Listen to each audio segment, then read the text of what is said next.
নমস্কার, বাংলা সাহিত্য চর্চার আজকের আলোচনায় সকলকে স্বাগত জানাচ্ছি। আজকেও আমরা কথা বলবো বাংলা নাটকের উদ্ভব এবং ক্রমবিকাশের ইতিহাস নিয়ে, যে নিয়ে আমরা ইতিমধ্যেই দুটি পর্ব রেখেছি, যেখানে আমরা মধুসূদন দত্ত পর্যন্ত এগিয়েছি। আপনাদের প্রয়োজন হলে ডেসক্রিপশন বক্সে সেই দুটি আলোচনার লিঙ্ক দেওয়া থাকবে, দেখতে পারেন।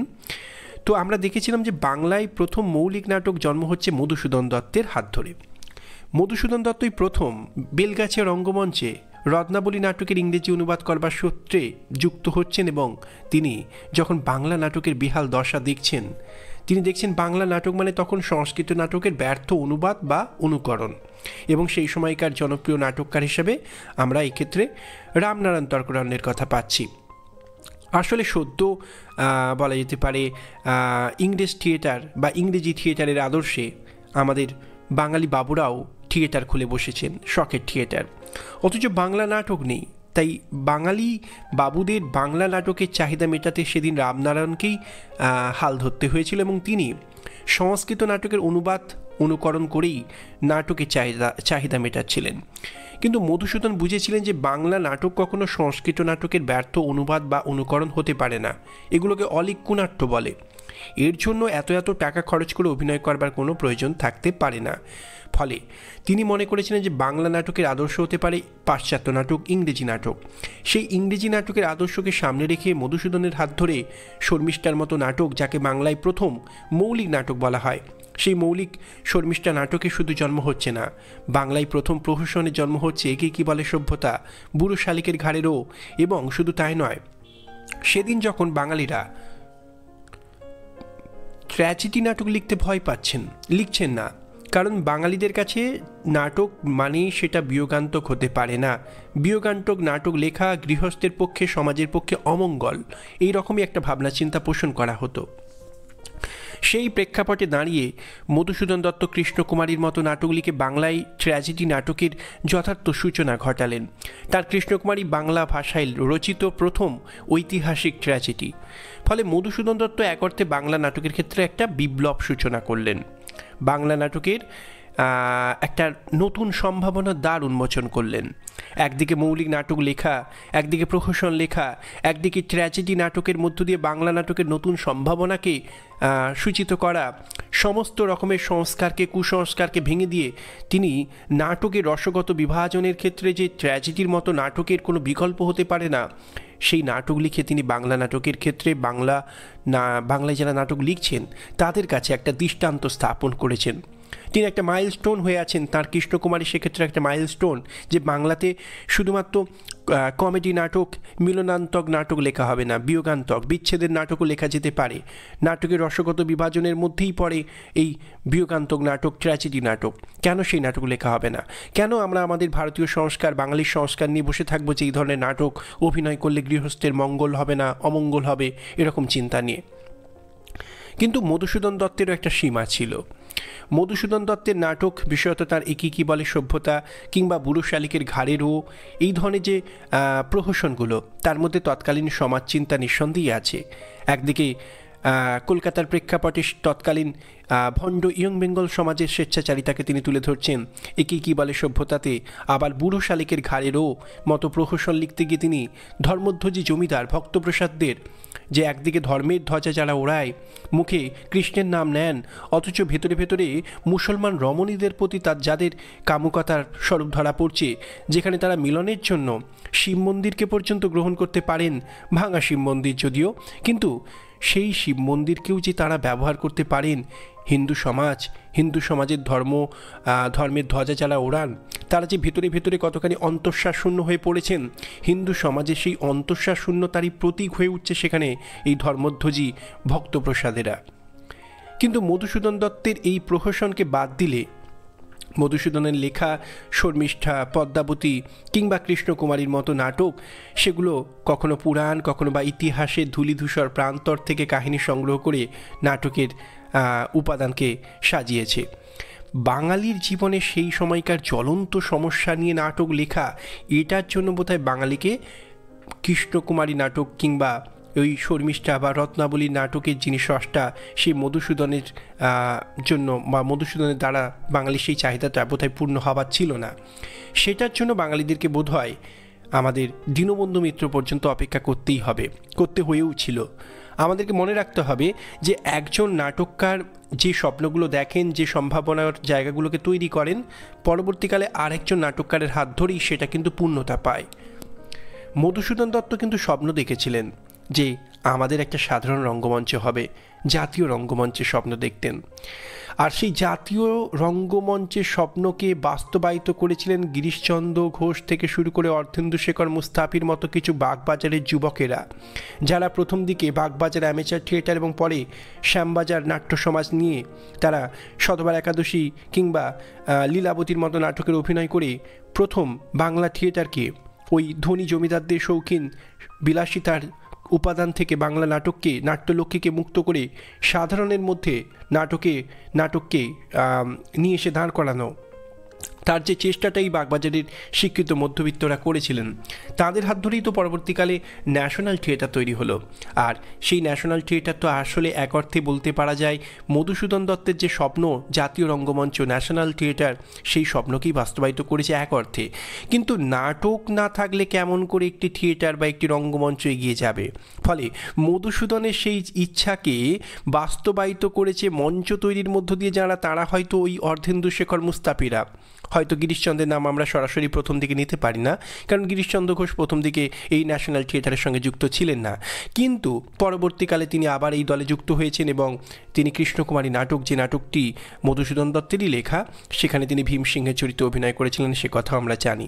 কিন্তু এই যে তিনি বা তাঁর দলেরা, অর্থাৎ অর্ধেন্দুশেখর মুস্তাফি থেকে শুরু করে আরও যারা রয়েছেন, সকলে মিলে যে প্রচেষ্টা প্রাথমিকভাবে বাগবাজার অ্যামেচার থিয়েটারের মধ্য দিয়ে শুরু করেছিলেন এবং যেটি পরবর্তীকালে ন্যাশনাল থিয়েটারে গিয়ে উন্নীত হলো নীলদর্পণ নাটকের অভিনয় দিয়ে, যার শুভ সূচনা ঘটল 1872 সালে, সেই কথাগুলো যখন আমরা বলি তখন তো প্রথমেই যার নাম উঠে আসে তিনি দীনবন্ধু মিত্র।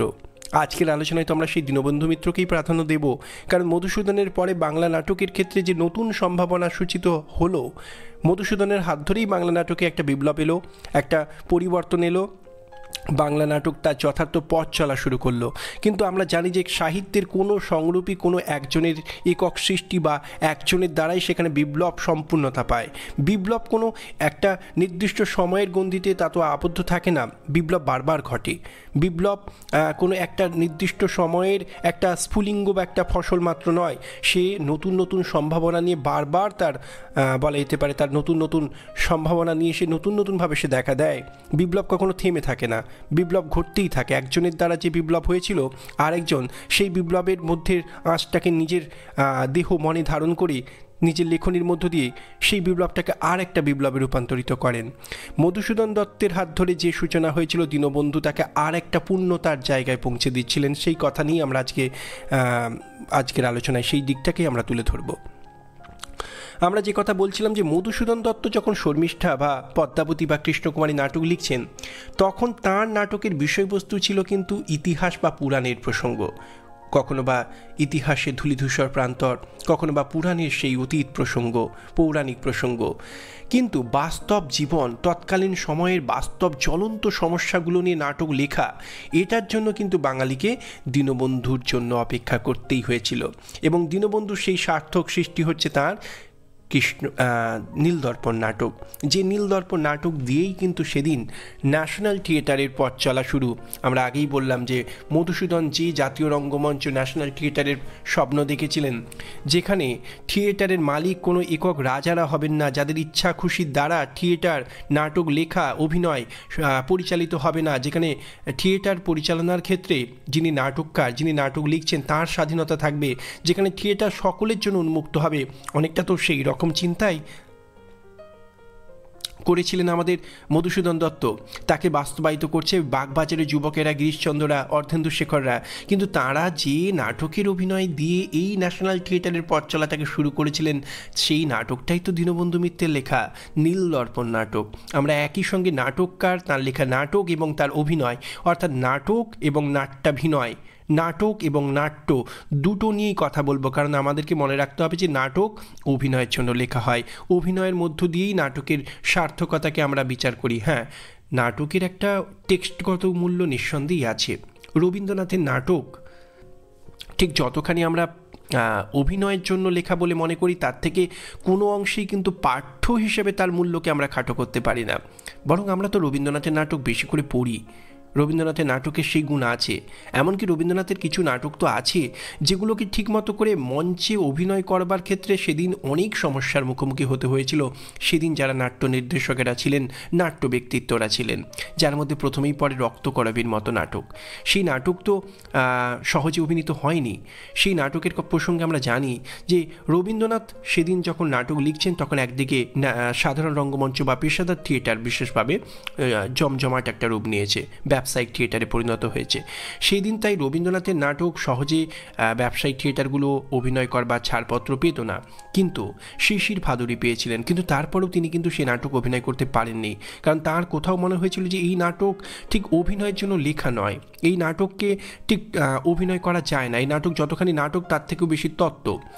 এমনকি আমরা দেখেছিলাম যে রবীন্দ্রনাথের এই নাটক পরবর্তীকালে যার দ্বারা সার্থকভাবে অভিনীত হয়েছিল, সেই শম্ভু মিত্র তিনিও কিন্তু প্রথমেই এই নাটক অভিনয় করতে পারেননি। তাঁরও কোথাও মনে হয়েছিল এই নাটক অভিনয় করা যায় না, তার পক্ষেও এই নাটকটাকে অভিনয় করবার জন্য অনেকটা সময় নিতে হয়েছিল। শেষ পর্যন্ত আমরা জানি তার বহুরূপী নাট্যদল রক্তকরবীর অভিনয়ের মধ্য দিয়ে রক্তকরবীর অভিনয়ের যে অনন্ত সম্ভাবনা, সেই দ্বার উন্মোচন করেছেন। আজকে তো বহু নাট্যদল রক্তকরবী অভিনয় করছে, কিন্তু শম্ভু মিত্র না থাকলে রক্তকরবীকে যে অভিনয় করা যায়, রক্তকরবীকে যে অভিনয়ের মঞ্চে আনা যায়, সেটা বোধহয় এতখানি সহজ হতে পারত না। অর্থাৎ রবীন্দ্রনাথের রক্তকরবী নাটক সে মঞ্চে ছাই অভিনীত হলো কি হলো না, আমাদের সেই নিয়ে খুব একটা মাথা ব্যথা করবার প্রয়োজন নেই। আমাদের এটুকু জানলেই এটুকু আমরা অন্তত বলতে পারি যে সে নাটকের টেক্সট মূল্য, সাহিত্যগত মূল্য কি অসামান্য। একটা জালের মধ্যে রাজা আছেন, এই যে যক্ষপুরী, এই নিয়ে যে সাংকেতিকতা, যে ব্যঞ্জনা, সাহিত্যের মধ্যে তো আমরা ব্যঞ্জনা খুঁজি, নিছক বাস্তবের কারবার নিয়েই তো সাহিত্য নয়। সাহিত্য বাস্তবকে নির্যাস রূপে গ্রহণ করে যে একটা চিরন্তন বার্তা দেয়, যে বার্তা ওই নিছক নবান্নের বার্তা নয়, একটা সময়ের মন্বন্তরজনিত মানুষের অস্তিত্বের সংকট নয়, যে সংকটটা সর্বকালে সর্বসময়ের যে কোনো প্রেক্ষাপটে দাঁড়িয়ে যেখানে আমরা রক্তকরবী রাজার সঙ্গে নিজেদেরকে মেলাতে পারি, আমরা কেমন করে জীবনের ছন্দ থেকে, আনন্দ থেকে, আজকের নাগরিক জীবনে, আজকের এই পুঁজিবাদী সময়ে, আজকের এই কর্মমুখর জীবনে নিজেদেরকে আনন্দযোগ্য থেকে বিচ্ছিন্ন করে একটা কেঁচো জগতের মধ্যে আটকে ফেলছি, যেখানে কাজই জীবন, জীবনের অন্য কোনো মানে নেই। জীবন তার প্রেম থেকে, আনন্দ থেকে, জীবন তার মাঠের সোনার ফসল থেকে বিচ্ছিন্ন। এই যে আজকের পুঁজিবাদী আধুনিক সময়, এই যে ধনতান্ত্রিক সময়ের আগ্রাসী ক্ষুধায় আমরা প্রত্যেকেই নিজেদের আনন্দকে বলি দিচ্ছি, সেই সময় দাঁড়িয়েও তো সেই নাটকের একটা আলাদা তাৎপর্য তৈরি হয়। তো সেই দিক থেকে একটা নাটকের তো মূল্য শুধুমাত্র অভিনয়ের জন্য নয়, সাহিত্য হিসেবেও তার পাঠ্য একটা মূল্য আছে। দীনবন্ধু মিত্র কিন্তু সম্পর্কে আমাদেরকে কিন্তু মনে রাখতে হবে যে দীনবন্ধু মিত্রের নাটক নীলদর্পণ সেদিন কিন্তু যে সাড়া ফেলে দিয়েছিল, সেটা তার টেক্সটগত মূল্যে নয়, মূলতই তার অভিনয়ের মূল্যেই। এবং আমরা সেই কথাতেই ছিলাম যে একটা নাটকের টেক্সটগত মূল্য থাকে ঠিকই, কিন্তু সেই নাটকটার যদি এমন হয় যে সেটা বেশ সাড়া জাগাতে পারে সমকালীন কোনো বিশেষ সমস্যা নিয়ে লেখা, যার একটা উদ্দেশ্যমুখী বার্তাও থাকতে পারে, তাহলে সেই নাটকটা কিন্তু অনেক বেশি তার সাফল্য নির্ভর করছে সেই নাটকটার অভিনয় গুণে। অভিনয়ের জন্যই সেই নাটকটার একটা আলাদা তাৎপর্য তৈরি হতে পারে। দীনবন্ধু মিত্রের নীলদর্পণ কিন্তু সেই রকম একটা নাটক। এবং এই নীলদর্পণ নিয়ে আমরা যে কথা বলছিলাম, যে ন্যাশনাল থিয়েটারের সূত্রপাত হলো বাগবাজারের যুবকদের দ্বারা, যারা থিয়েটারকে সাধারণের মঞ্চে আনলেন, সাধারণের কাছে নিয়ে এলেন। থিয়েটাররা শুধুমাত্র বাবুদের শৌখিন বিলাসিতা চরিতার্থতার উপায় হয়ে থাকলো না, থিয়েটারকে উন্মুক্ত করে দিলেন আপামর জনতার কাছে। টিকিট খরচ করলেই, টিকিটের পয়সা দিলেই যেখানে যে কোনো নাট্যপ্রেমী মানুষ সন্ধ্যাবেলায় গিয়ে দর্শকের আসনে বসতে পারেন, এই যে ব্যবস্থাপনাটা করে দিলেন বাগবাজারের যুবকেরা, গিরিশচন্দ্র ঘোষেরা, অর্ধেন্দু শেখররা, কিংবা আরও যারা রয়েছেন সেই সময় ধর্মদাস সুর প্রমুখেরা, তাঁদের এই যে ন্যাশনাল থিয়েটার বা সাধারণ রঙ্গমঞ্চের যে প্রতিষ্ঠা হলো, ন্যাশনাল থিয়েটার বা জাতীয় রঙ্গমঞ্চ প্রতিষ্ঠিত হলো, সেই ন্যাশনাল থিয়েটারের কিন্তু শুভ সূচনা ঘটল দীনবন্ধু মিত্রের লেখা নীলদর্পণ নাটক দিয়ে। ফলে দীনবন্ধু মিত্রের নীলদর্পণ নাটক ঠিক টেক্সট হিসেবে তার মূল্য যেমন রয়েছে, তেমনি সেদিন বাংলা থিয়েটারের ইতিহাসে একটা নতুন পালাবদল তৈরি করলো কিন্তু নীলদর্পণ নাটক। এবার এই নাটকের অভিনয়ের দিক থেকে এই নাটকের যে গুরুত্ব, সেই প্রসঙ্গে যাওয়ার আগে আমরা একটু দীনবন্ধু মিত্রের এই নাটককার সত্তা নিয়ে কিছু কথা যদি বলি, তাহলে বলতেই হয় যে কথায় আমরা পূর্বেই ছিলাম যে মধুসূদন দত্তের হাত ধরে বাংলা নাটকে মৌলিক পথ চলা বাংলা নাটকে শুরু হয়েছিল ঠিকই। তিনি সধবার একাদশী, তিনি একে কী বলে সভ্যতা কিংবা বুড়ো শালিকের ঘাড়ের ওর মতো প্রহসনের মধ্য দিয়ে সমকালীন সমাজ জীবনে জ্বলন্ত কিছু সমস্যাকে তুলে ধরেছিলেন ঠিকই, কিন্তু তার যে মূল নাটকগুলো, প্রহসন তো প্রহসনই, নাটক তো নাটকই। একটা প্রহসনের মূল্য আর একটা নাটকের মূল্য কখনো একরকম হয় না। কারণ আমরা আজকে হয়তো প্রহসন কিংবা নাটক সবকেই নাটক বলে ধরে থাকি, কিন্তু মনে রাখতে হবে যে পাশ্চাত্য যে নাট্য তত্ত্ব, সেই তত্ত্বের নিরিখে বিচার করলে প্রহসনকে কিন্তু কমেডির সবথেকে লঘুতম রূপ বলে মনে করা হয়। ফলে প্রহসনকার হিসাবে যিনি জনপ্রিয়, তাকে ঠিক নাটককার হিসেবে কতখানি জনপ্রিয় বলে ধরা চলে, এই বিষয় নিয়ে কিন্তু প্রশ্নচিহ্ন থাকতেই পারে। একজন নাটককারের সার্থকতা কখনোই নিছক প্রহসনকারের উপর বা প্রহসন রচয়িতা হিসাবে নির্ভর করে না। ফলে মধুসূদন দত্তের হাত ধরে মৌলিক নাটকের পথ চলা শুরু হয়েছিল ঠিকই। তিনি বাংলা নাটকের একটা আদর্শ তৈরি করেছিলেন যে ইংরেজি ধরনের নাটকে বাংলা নাটক লিখতে হবে, আওয়ার্স আর ড্রামাটিক পোয়েম। সংস্কৃত নাটকের আদর্শে নাটক লিখলে সেখানে জীবনের দ্বন্দ্বময় বাস্তবতাটাকে তুলে ধরা যায় না, জীবনের দ্বন্দ্বময় রূপটাকে উঠে আসতে দেখা যায় না। সেখানে শুধুই থাকে একটা স্থির সময়ের মুহূর্তে দাঁড়িয়ে চরিত্রগুলোর অন্তর্গত আবেগের উচ্ছ্বাস প্রকাশ, যেটা কবিতার বিষয়, যেখানে কবিতার জলাভূমি হয়ে উঠতে পারে একটি নাটক। ফলে নাটক লেখা হচ্ছে নাটকের ধরনে, কিন্তু সেটা আসলে হয়ে উঠছে কাব্যিক আমেজ তৈরি করা একটা জায়গা, কাব্যিক আমেজে সে নিজেকে পরিণত করছে। ফলে মধুসূদন যে ভাবনা নিয়ে নাটক লিখলেন, সেখানে তিনি অনেকাংশেই সফল। শর্মিষ্ঠা থেকে তার এই সফলতার সিঁড়িটা ক্রমশ উঠে এসেছে।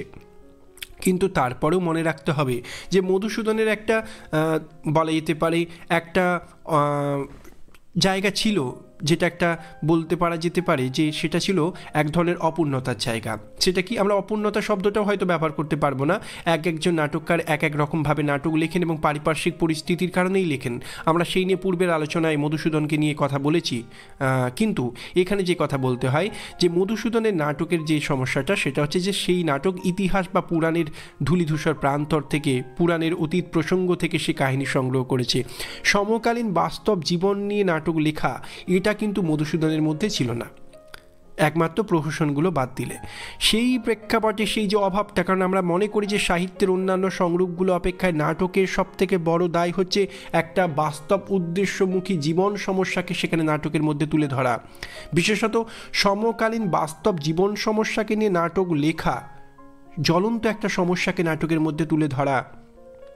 আমরা তো জানি যে গণনাট্য তার পথ চলা শুরু করেছিল সমকালীন কিছু বাস্তব সমস্যাকে নিয়ে, বিশ্বযুদ্ধ পরবর্তী মানুষের যে অস্তিত্বের সংকট তাকে নিয়ে, বিশেষত মহামন্বন্তরের প্রেক্ষাপটে দাঁড়িয়ে মানুষের যে হাহাকার, যে যন্ত্রণা, সেটাই তো বারবার উঠে এসেছে। খাদ্য সংকটের কথা বারবার উঠে এসেছে আমাদের বিজন ভট্টাচার্যের লেখা নবান্নের মতো নাটকে, আগুনের মতো নাটকে, কিংবা জমিদার মহাজনদের অত্যাচারে কৃষক বিদ্রোহের কথা নিয়ে তিনি লিখছেন তার দেবী গর্জনের মতো নাটক। কিন্তু মনে রাখতে হবে যে তার অনেক বছর আগে এই ধরনের জ্বলন্ত সমস্যা নিয়ে নাটক লিখে একটা উদ্দেশ্যমূলকতাকে প্রতিষ্ঠিত করে নাটকের যে একটা বিপ্লবী চেতনা আছে, গণমুখী চেতনা আছে, নাটকের যে বড় একটা দায়বদ্ধতার জায়গা আছে একজন নাটককারের, সেই দায়বদ্ধতা নিয়ে নাটক লেখার জায়গাটাকে যিনি প্রথম তৈরি করছেন বাংলা নাটকে, তিনি কিন্তু অবশ্যই দীনবন্ধু মিত্র। এবং সেই নাটক কি না, তাঁর লেখা নীলদর্পণ নাটক। দীনবন্ধু মিত্র শুধু নীলদর্পণ লিখছেন না, তিনি পাশাপাশি নবীন তপস্বিনী, লীলাবতী, কমলে কামিনী, এই ধরনের বেশ কিছু কমেডিমূলক নাটকও তিনি লিখছেন, এবং তার মধ্যে দীনবন্ধুর লেখা নীলদর্পণ অন্যতম জনপ্রিয় নাটক। এছাড়া তিনি সধবার একাদশীর মতো প্রহসন, বিয়ে পাগলা বুড়োর মতো, কিংবা জামাই বারিকের মতো কিছু প্রহসনও কিন্তু তিনি লিখেছেন। তো এত প্রহসন এবং নাটকের মধ্যে মধুসূদন দত্ত যে নাটক লিখে বাংলা নাটকের জগতে একটা মাইলস্টোন তৈরি করে রেখেছেন, যে নাটকটি তার মাইলস্টোন হয়ে আছে, সেটা কিন্তু তাঁর লেখা ওই নীলদর্পণ নাটক। যে নাটক দিয়েই কিন্তু 1872 সালে ন্যাশনাল থিয়েটারের স্বপ্ন স্বয়ং মধুসূদন দত্ত দেখেছিলেন। যে মধুসূদন দত্তের স্বপ্নকে বাস্তবায়িত করলো বাগবাজারের যুবকেরা, সেই বাগবাজারের যুবকদের প্রতিষ্ঠিত ন্যাশনাল থিয়েটার যে নাটক ছাড়া মঞ্চ কখনো এগিয়ে যেতে পারে না, সেই নাটকটা লিখে তাকে নাটকের উপাদানটা অর্থাৎ টেক্সটটা, একটা নাটক ছাড়া তো কখনো অভিনয় হয় না, সেই অভিনয়ের প্রাথমিক উপাদান নাটকটা যিনি সরবরাহ করলেন তিনিই তো আমাদের দীনবন্ধু মিত্র। ফলে দীনবন্ধু মিত্রের ভূমিকা সেদিনের প্রেক্ষাপটে দাঁড়িয়ে একদিকে নাটককার হিসাবে এবং একদিকে বাংলা মঞ্চে বিপ্লব আনার ক্ষেত্রে। আমরা আগেই বলেছি নাটক এবং নাট্যমঞ্চ দুটো আলাদা নয়। নাটক লেখায় হয় বা তার সাফল্যকেই অনেকাংশে মঞ্চের নিরিখে দেখতে হয়। ফলে সেই দিক থেকে দেখতে গেলে দীনবন্ধু মিত্র কিন্তু একটা নতুন সম্ভাবনার দ্বার উন্মোচন করলেন। তার নীলদর্পণ নাটক বাংলা সাহিত্যে, বাংলা নাটকের ইতিহাসে প্রথম যথার্থ অর্থে সমকালীন বাস্তব জীবন সমস্যাকে নিয়ে লেখা নাটক। সমকালীন নীলকরদের অত্যাচারে বাংলার কৃষকদের যে জর্জরিত দশা, নীল চাষ না করতে চাইলে তাদের উপর যে জোর করে তাদেরকে নীল চাষ করতে বাধ্য করা, নিজেদেরই আবাদি জমিতে তাদেরকে নিজেদেরই হাল বলদ দিয়ে চাষ করা, সেই নীল তুলে দিয়ে আসা এবং এর ফলে কৃষি জমি কীভাবে নষ্ট হচ্ছে, নীল চাষ করতে গিয়ে তাদের যে জীবনের যে সংকট, এমনকি নীল চাষ না করলে তাদের নারীদের উপকে নিয়ে নির্যাতন করা, যাকে এক অর্থে ব্ল্যাকমেল করা বলে, সেটা করা। এই যে নীলকর সাহেবদের অত্যাচার, অবিচার, অন্যায়, জোর জুলুম, বিশেষত কৃষকদের নারী সমাজ মানে কৃষক পরিবারের নারীদের উপর তাদের যে অত্যাচার, যে লাঞ্ছনা, সেই সমস্ত দিক, তাদের কুৎসিত কামুকতার দিক, সবটাকে নিয়ে তিনি লিখে ফেললেন নীলদর্পণের মতো নাটক। সেদিনের বাস্তব জ্বলন্ত একটি সমস্যা নিয়ে নাটক লেখা হলো। শুধু তাই নয়, সেদিন ন্যাশনাল থিয়েটার প্রতিষ্ঠিত হলো। আর নীলদর্পণ যা প্রায় 12 বছর আগেই 1860-এর দিকে এই নাটক প্রকাশিত হচ্ছে ঢাকা থেকে। ঢাকায় এই নাটক প্রথম শুধু ঢাকা থেকে প্রকাশিত হচ্ছে না, পূর্ববঙ্গভূমিতেই নাটক ঢাকাতেই প্রথম ঢাকাতেই প্রথম এই নাটক অভিনীতও হয়েছিল এবং তার ঠিক 12 বছর পরে বাংলায় এই ন্যাশনাল থিয়েটারের মধ্য দিয়ে জাতীয় রঙ্গমঞ্চ যে সূচনা ঘটল তার, সেখানে নীলদর্পণ নাটকের অভিনয় হলো। অর্থাৎ আমরা বুঝতে পারি যে নীলদর্পণ নাটকই যে 12 বছর প্রায় অভিনীত হলো না বাংলায়, তার একটা বড় কারণ হচ্ছে যে একটা উপযুক্ত থিয়েটার ছিল না। সেই থিয়েটার তৈরি হলো এবং নীলদর্পণ অভিনীত হলো। অর্থাৎ ন্যাশনাল থিয়েটার তৈরি হওয়া এবং নীলদর্পণ নাটক লেখা, এই দুটোর মিলিত একটা সংযোজন বাংলা নাটক এবং নাট্যাভিনয়ের ইতিহাসে একটা বিপ্লবকে, একটা নতুন সম্ভাবনাকে ত্বরান্বিত করলো। নীলদর্পণ লেখা বোধহয় না হলে ন্যাশনাল থিয়েটার প্রতিষ্ঠার কথা বোধহয় ওই বাগবাজারের যুবকেরা ভাবতে পারতেন। এই কথাও কিন্তু আমাদেরকে খেয়াল রাখতে হবে। ফলে দীনবন্ধু মিত্রের অবদান কিন্তু কোনো অংশেই বাংলা নাটক এবং নাট্যাভিনয়ের ইতিহাসে কম নয়। তিনি একটা বিপ্লব সূচিত করেছিলেন। মধুসূদন দত্তের হাত ধরে পৌরাণিক ইতিহাস বা পুরাণ বা ইতিহাস প্রসঙ্গ নিয়েছি নাটক লেখার সূচনা। তাকে সাধারণ মানুষের বাস্তব জীবন সমস্যার প্রেক্ষাপটে, সমকালীন নীলকরদের অত্যাচারে জ্বলন্ত সমস্যার প্রেক্ষাপটে সেই নাটককে দাঁড় করিয়ে দেওয়া, বাংলা নাটকে সেদিনের সমস্যার একটা বাস্তব রূপকে প্রতিফলিত করা, যার ফলে সরকার পর্যন্ত এই নাটকের অভিনয়ের ব্যাপারে ভীত হচ্ছে, সন্ত্রস্ত হচ্ছে। শেষ পর্যন্ত এই নাটককে আপত্তিকর বলে এই নাটকের অভিনয় পর্যন্ত বন্ধ করে দেওয়া হচ্ছে। সে কথা কিন্তু আমাদেরকে মাথায় রাখতে হবে। দীনবন্ধু সেই রকম নাটককার। তো যাই হোক, এই যে দীনবন্ধু মিত্র নীলদর্পণ লিখলেন, ন্যাশনাল থিয়েটার প্রতিষ্ঠিত হয়ে সেই নীলদর্পণকে দিয়ে পথ চলা শুরু করলো, সবটাই বাংলা নাটক এবং নাট্যাভিনয়ের ইতিহাস একটা নতুন সম্ভাবনার দ্বার উন্মোচন করলো। এবং দীনবন্ধু মিত্র এই নাটক লেখার জন্য যে কতখানি তাকে বিপদগ্রস্ত হতে হয়েছিল সে কথাও আমরা জানি।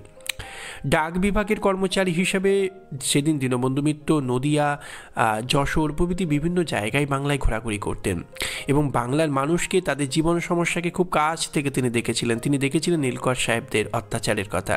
নীলকরদের অত্যাচারে সেদিন নদিয়ার গুয়াতেলির বলা যেতে পারে নদিয়ার গুয়াতেলির মিত্র পরিবারের যে সর্বশান্ত হওয়া, এই যে গুয়াতেলির মিত্র পরিবার তাদের সর্বশান্ত হওয়া, নীল চাষের বিরুদ্ধাচরণ করার ফলে সেই ঘটনাকে, বাস্তব চোখের সামনে দেখা গুয়াতেলির মিত্র পরিবারের ঘটনাকে সামনে রেখে তিনি লিখে ফেললেন নীলদর্পণ নাটক, যেখানে নীলকর সাহেবদের বিরুদ্ধতা করতে গিয়ে গোলক বসুর পরিবার কেমন করে সর্বশান্ত হয়ে গেল, কেমন করে আমরা দেখতে পেলাম যে শুধু গোলক বসুর পরিবার নয়, আমরা দেখতে পেলাম কেমন করে ক্ষেত্রমণির মতো নারীরা লাঞ্ছনার শিকার হয়, কুৎসিত কামুকতার শিকার হচ্ছে রোগ সাহেবের মতো অত্যাচারী সাহেবদের, সেই সবই আমরা দেখতে পেলাম।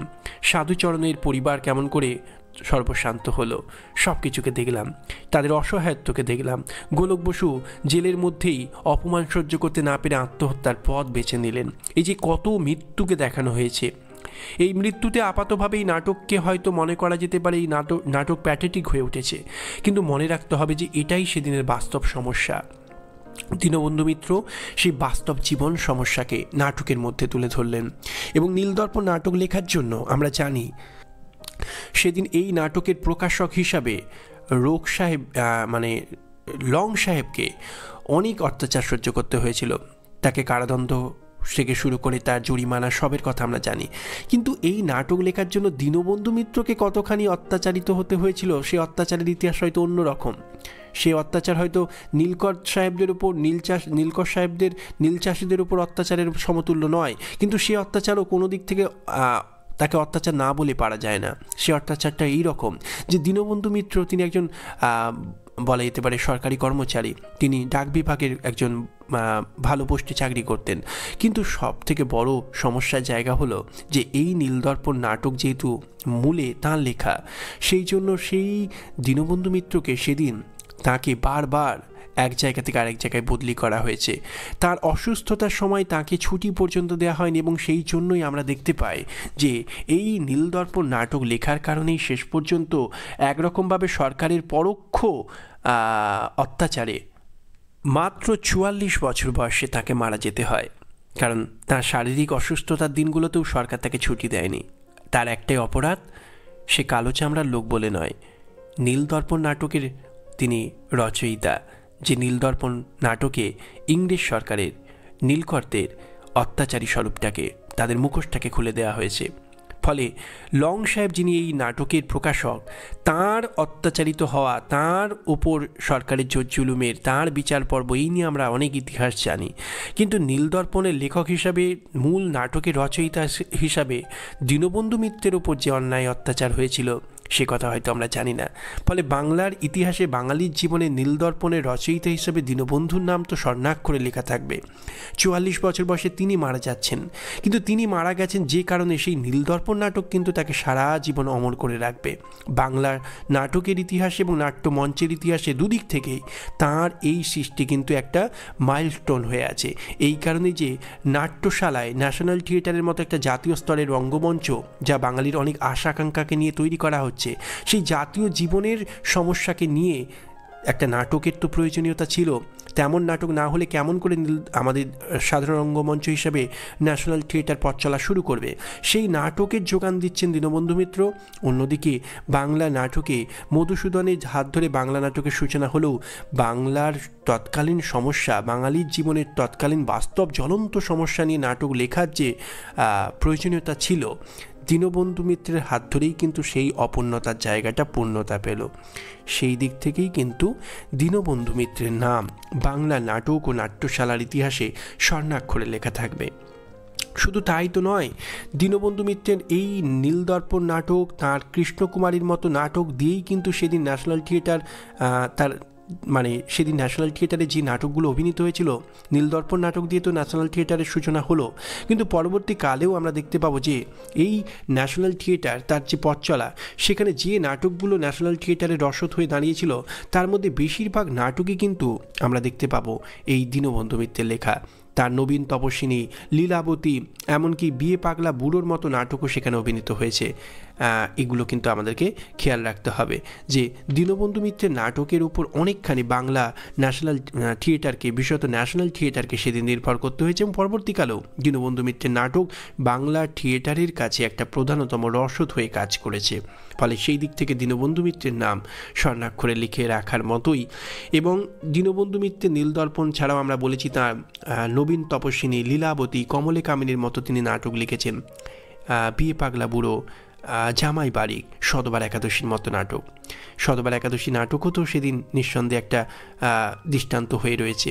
একে কি বলে সভ্যতার ধাঁচে কিছুটা লেখা তৎকালীন ভণ্ড ইয়ং বেঙ্গল সমাজের যে স্বেচ্ছাচারিতার স্বরূপকে তিনি একে কি বলে সভ্যতায় মধুসূদন দত্ত দেখিয়েছেন, সেই রকমই ছাঁচে, সেই রকমই ধাঁচে আমাদের দীনবন্ধু মিত্র যখন সধবার একাদশী লিখলেন তা আর একটা মাত্রা পেল।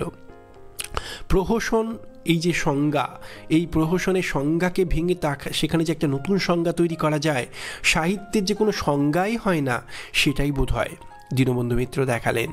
এই নাটকটার মধ্যেও সেদিনের ইয়ং বেঙ্গল সমাজের, সেদিনের কলকাতার আপাত শিক্ষিত, অর্ধশিক্ষিত, ধনী বাড়ির সন্তানদের স্বেচ্ছাচারী জীবনকে দেখানো হয়েছে, কিন্তু সেই জীবনের মধ্যে আটকে থাকেননি আমাদের দীনবন্ধু মিত্র। তার ফাঁকে ফাঁকেই তিনি দেখিয়েছেন এই নাটকের প্রধান, এই প্রহসনের প্রধান চরিত্র আমাদের নিমচাঁদকে, যে নিমচাঁদ বলা যেতে পারে উচ্চশিক্ষিত হয়েও মদের স্রোতে ভেসে গেছে, এবং সেই ভেসে যাওয়া জীবনের যে গ্লানি, যে যন্ত্রণা, যে আত্মবিশ্লেষণ যেভাবে এই প্রহসনের মধ্যে ধরা পড়েছে, তাতে এই প্রহসন যেন প্রহসনের তথাকথিত সমস্ত সীমাকে অতিক্রম করে গেছে। কারণ প্রহসনের মধ্যে চরিত্রের বিকাশ থাকে না, চরিত্রগুলো হয় টাইপ ধর্মী, কিন্তু এই প্রহসনে যেভাবে নিমচাঁদ চরিত্রকে দেখানো হয়েছে, সেই নিমচাঁদ যেভাবে আত্মসমীক্ষার মুখোমুখি হয়েছিল, অনেক সম্ভাবনা তার ছিল, সে শিক্ষিত, কিন্তু শিক্ষিত হয়েও সে যেন সমাজে উপযুক্ত মর্যাদা পায়নি। অর্থাৎ সে মদের জন্য জীবনে কিছু করে উঠতে পারেনি, নাকি জীবনে কিছু করে উঠতে পারেনি বলে সে মদের নেশায় ডুবেছে, এই প্রশ্নচিহ্নটা তৈরি হয়।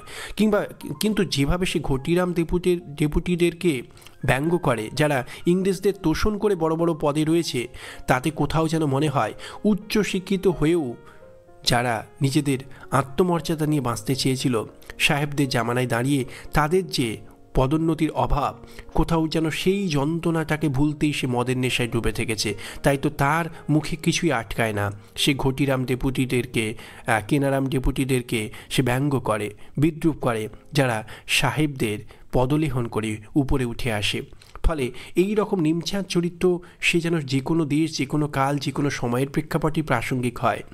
তার সব কিছু থেকেও তার জীবনের এই যে ব্যর্থতা, এই যে গ্লানি, যে যন্ত্রণা, তার যে আত্মবিশ্লেষণ, যে একজন মানুষ জীবনে হতে চেয়েছিল এক আর হয়ে গেল আর এক, এই যে সে সবটাই জানে, সে শুধু মদের নেশায় ডুবে থেকেছে তা নয়, তার এই যে চরিত্রের অধঃপতন, সে কী ছিল আর কি হলো, এই যে আত্মসমীক্ষা, এটাই তো একটা চরিত্রকে অনেক বেশি রক্তমাংসের সজীব চরিত্রে পরিণত করছে। একটা মানুষ জেনে বুঝে সব কিছু জানার পরেও সে ভেসে যাচ্ছে, আর একজন মানুষ ভেসে যাচ্ছে এবং সে জানেই না কিছু। এই যে সচেতনভাবেই ভেসে যাওয়া এবং তার প্রেক্ষাপটে সব কিছু জেনে বুঝেও সে যে ভেসে যাচ্ছে, তার এই যে আত্মসচেতনতা, এটাই কিন্তু আমাদের কাছে চরিত্রটাকে অনেক বেশি তার আবেদনটাকে অনেক বেশি তৈরি করেছে। ফলে এই দিক থেকে এই ধরনের প্রহসন বাংলা প্রহসনের কাছে, বাংলা প্রহসনের ধারায় একটা দৃষ্টান্ত স্বরূপ। আমাদেরকে মনে রাখতে হবে যে আমরা আগেও বলছিলাম যে দীনবন্ধু মিত্রের অবদান শুধু নাটককার বা নাটকের টেক্সট রচয়িতা হিসেবে নয়, সেই নাটককে মঞ্চে অভিনয়ের ক্ষেত্রে সেদিন যে সম্ভাবনা তৈরি করেছিল দীনবন্ধু, সেটাকেও কিন্তু খেয়াল রাখতে হবে। আমাদেরকে মনে রাখতে হবে যে দীনবন্ধু মিত্রের এই সধবার একাদশী নাটকে নিমচাঁদ চরিত্র অসামান্য অভিনয় করবার জন্যই কিন্তু, করবার মধ্য দিয়েই কিন্তু বাগবাজার অ্যামেচার থিয়েটার, যেটি পরবর্তীকালে শেষ পর্যন্ত ন্যাশনাল থিয়েটারে পরিণত হচ্ছে, সেই বাগবাজারের যুবকেরা কিন্তু প্রাথমিকভাবে তাদের যে পথ চলাটা বাগবাজার অ্যামেচার থিয়েটারের মধ্য দিয়ে শুরু করেছিল, সেই থিয়েটারের অভিনীত নাটকটাই ছিল কিন্তু সধবার একাদশী।